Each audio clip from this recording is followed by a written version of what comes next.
Di dalam kitab Hadits Ibnu Katsir menyebutkan bahwa ada kurang lebih 124.000 nabi dan 313 rasul yang diutus Allah Subhanahu wa taala dan hampir sebagian besar nabi diutus kepada kaum Bani Israel.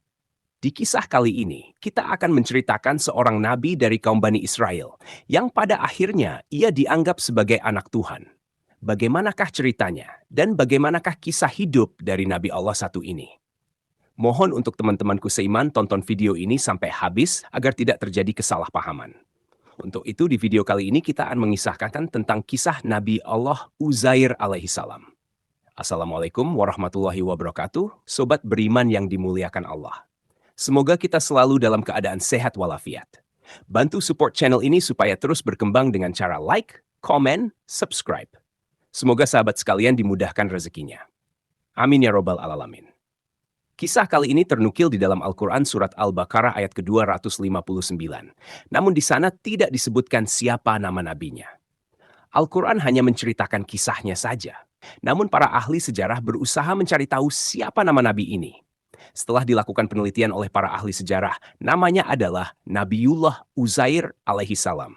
Nabi yang diutus kepada kaum Bani Israel.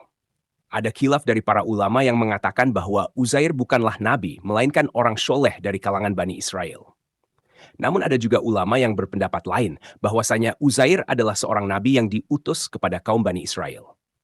Dan Nabi Allah Uzair hidup di zaman antara Nabi Sulaiman dan Nabi Isa alaihissalam. Di video ini kita akan mengisahkan bagaimana Allah Subhanahu wa taala membuat Uzair tidur selama 1 abad. Kisahnya begini, teman-teman. Kisah ini berlatar belakang di kota Palestina. Pada masa itu, kota Palestina ini tengah mengalami serangan besar-besaran oleh seorang raja zalim bernama Nebukadnezar. Jika di Islam, namanya adalah Bukhtanasyar. Bukhtanasyar adalah seorang raja dari Kekaisaran Babilonia. Peristiwa penyerangan ini terjadi kira-kira tahun 589 sebelum Masehi. Ketika itu, kota Palestina hancur lebur akibat penyerangan Raja Bukhtanasyar ini dengan membawa ratusan ribu pasukannya. Bahkan ketika itu kota ini nyaris rata dengan tanah dan Haikal Sulaiman pun ikut hancur ketika itu. Dan parahnya lagi, kitab suci Taurat hilang akibat peristiwa penghancuran besar-besaran ini terjadi. Teman-temanku seiman. Beberapa saat setelahnya kaum Bani Israel dilanda kepanikan karena tak ada seorang pun yang benar-benar menghafal isi dari Taurat. Ketika itu ada seorang nabi bernama Uzair. Nah, Nabi Uzair ini menyimpan satu-satunya Taurat terakhir. Ia menyimpan Taurat itu dipendam di suatu tempat yang hanya ia saja yang tahu di mana lokasinya. Pada suatu hari, Nabiullah Uzair dikisahkan hendak pergi keluar rumah bersama khimarnya. Khimar ini kalau di bahasa kita adalah keledai. Sebelum ia keluar rumah, ia dibawakan bekal makanan berupa buah tin, buah anggur, dan beberapa bejana air. Maka berangkatlah Uzair dengan menaiki keledainya. Di sepanjang jalan, ia melihat pemandangan kota Palestina yang hancur lebur. Dan tibalah Nabiullah Uzair di suatu tempat, ia merasa lelah dan hendak beristirahat sejenak. Kemudian beliau menambatkan tali kekangan keledainya tak jauh dari situ. Lalu Nabi Uzair memakan sebagian buah tin dan memeras anggur untuk diminum airnya. Sambil melihat kehancuran kota Palestina, Nabiullah Uzair berkata, "Bagaimana Allah Subhanahu wa taala menghidupkan kembali negeri ini setelah hancur lebur seperti ini?" Tentunya kata-kata ini bukanlah merujuk pada ketidakyakinan Uzair akan kuasa Allah Subhanahu wa taala, namun maknanya adalah kira-kira butuh waktu berapa lama kota yang sudah hancur lebur ini bisa kembali indah dan ramai seperti dulu lagi. Setelah sebagian beliau memakan bekal makanannya, ia berencana untuk istirahat atau tidur sebentar. Ketika itu waktu menunjukkan siang hari atau zuhur. Uzair mulai membaringkan badannya dan perlahan ia pun tertidur. Sobat beriman yang dimuliakan Allah, Allah Subhanahu wa taala buat Nabi Uzair tidur selama 100 tahun lamanya. Ada para ulama berpendapat mengatakan bahwasanya di peristiwa ini Nabi Allah Uzair diangkat ruhnya dan dikembalikan lagi ke jasadnya setelah 100 tahun. Berbeda dengan kisahnya Ashabul Kahfi yang Allah Subhanahu wa taala buat mereka tidur selama 39 tahun. Ashabul Kahfi Allah buat tidur. Namun Nabi Allah Uzair, Allah Subhanahu wa taala wafatkan beliau lalu dihidupkan kembali setelah 100 tahun untuk membuktikan kepada kaum Bani Israel bahwasanya kuasa Allah Subhanahu wa taala di atas segala makhluk. Allah Subhanahu wa taala bisa mematikan yang hidup dan bisa menghidupkan yang mati. Semua mudah buat Allah Subhanahu wa taala. Kita kembali lagi ke cerita. Ketika 100 tahun berlalu, Allah Subhanahu wa taala hidupkan lagi Nabi Allah Uzair di waktu petang. Seolah-olah ia hanya baru saja terbangun dari tidurnya. Lantas ketika itu Nabi Uzair pun membuka matanya. Uzair melihat anggur dan buah tin di sebelahnya masih ada dan terlihat utuh. Di peristiwa ini Allah Subhanahu wa taala berkata pada Uzair, "Berapa lama engkau tertidur?" Nabi Uzair menjawab, "Mungkin setengah hari atau satu hari saja." Karena memang beliau mulai tidur di waktu zuhur dan terbangun di waktu petang menjelang sore. Rasanya mungkin hanya seperti itu. Allah Subhanahu wa taala menjawab, "Tidak, engkau telah tidur selama 100 tahun." Nabi Uzair kaget mendengar hal ini. Ia melihat ke arah bekal makanannya, yaitu buah tin dan perasan anggur, keduanya masih utuh sama seperti sebelum ia tertidur. Namun ketika ia melihat keledainya, rupanya keledainya sudah menjadi tulang belulang. Ya, wajar saja karena sudah 100 tahun berlalu. Kemudian Allah Subhanahu wa taala atas segala kebesarannya menyusun tulang belulang keledainya itu hingga menyerupai bentuk semula, kemudian dibalut dengan daging dan kulit. Dan pada akhirnya Allah Subhanahu wa taala tiupkan kembali ruh dari keledai Uzair ini. Lantas terkejutlah Nabi Allah Uzair melihatnya. Keledai yang sudah 100 tahun mati bisa dengan mudahnya dihidupkan kembali oleh Allah Subhanahu wa taala. Teman-temanku seiman, ketika keledai Nabi Uzair dihidupkan kembali, keledainya meringkik ketakutan. Dia pikir telah datang padanya hari kiamat. Di peristiwa ini, Allah Subhanahu wa taala menjaga jasad Uzair dari penuaan. Ketika dulu ia berangkat dari rumahnya ke tempat ini, usianya menginjak 40 tahun. Dan sekarang usia Nabi Uzair adalah 140 tahun. Namun tak sama sekali kulitnya, rambutnya, bahkan postur badannya menunjukkan bahwasanya ia sudah tua. Allah Subhanahu wa taala jaga dia dari penuaan ketika diwafatkan selama 100 tahun. Akhirnya pulanglah Uzair ke rumahnya di mana ia tinggal dulu. Ia berjalan menyusuri kota Palestina bersama keledainya. Ia melihat kota ini sudah kembali seperti dulu dan sudah ramai orang-orangnya. Ia maklum saja karena sudah 100 tahun berlalu. Kota ini pun sudah mulai dibangun dalam jangka waktu tersebut. Singkat cerita, sampailah Nabi Uzair di rumahnya di alamat yang sama ketika ia pergi 100 tahun lalu. Ia melihat rumahnya yang sekarang sudah sedikit berbeda dengan rumahnya yang ia tinggalkan dulu. Nabi Allah Uzair melihat di depan rumahnya ada seorang wanita tua sedang duduk. Beliau melihat mata dari wanita tua ini sudah sedikit buta dan sudah sangat rabun penglihatannya. Lalu Nabi Uzair bertanya kepada wanita tua ini, "Wahai nenek, di manakah rumah Uzair?" Mendengar pertanyaan ini, wanita tua ini pun sedikit heran dan dia menjawab, "Kenapa engkau bertanya tentang rumahnya Uzair? Uzair sudah tidak ada, sudah pergi dan tidak pulang lagi sejak 100 tahun yang lalu. Orang-orang menyangka bahwa ia telah wafat dan ini adalah rumahnya Uzair."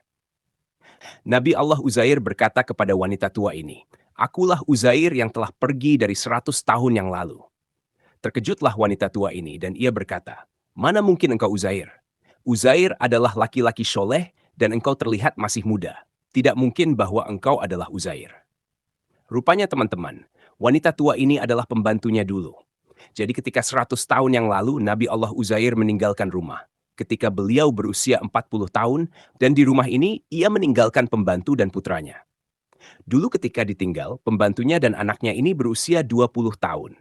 Berarti wanita tua ini sekarang usianya 120 tahun dan Nabi Uzair saat ini berusia 140 tahun. Lalu wanita tua ini berkata lagi, ia adalah orang soleh. Dia adalah seorang nabi utusan Allah Subhanahu wa taala. Dan Uzair mampu menyembuhkan penyakit apapun atas izin dari Allah Subhanahu wa taala. Kalau engkau adalah Uzair, berdoalah kepada Allah Subhanahu wa taala. Mohon padanya, sembuhkanlah kedua mataku ini. Untuk meyakinkan bahwasanya dirinya adalah Uzair yang pergi 100 tahun lalu, maka Nabi Uzair berdoa kepada Allah meminta kesembuhan pada mata wanita tua ini. Dan seketika sembuhlah mata wanita tua ini.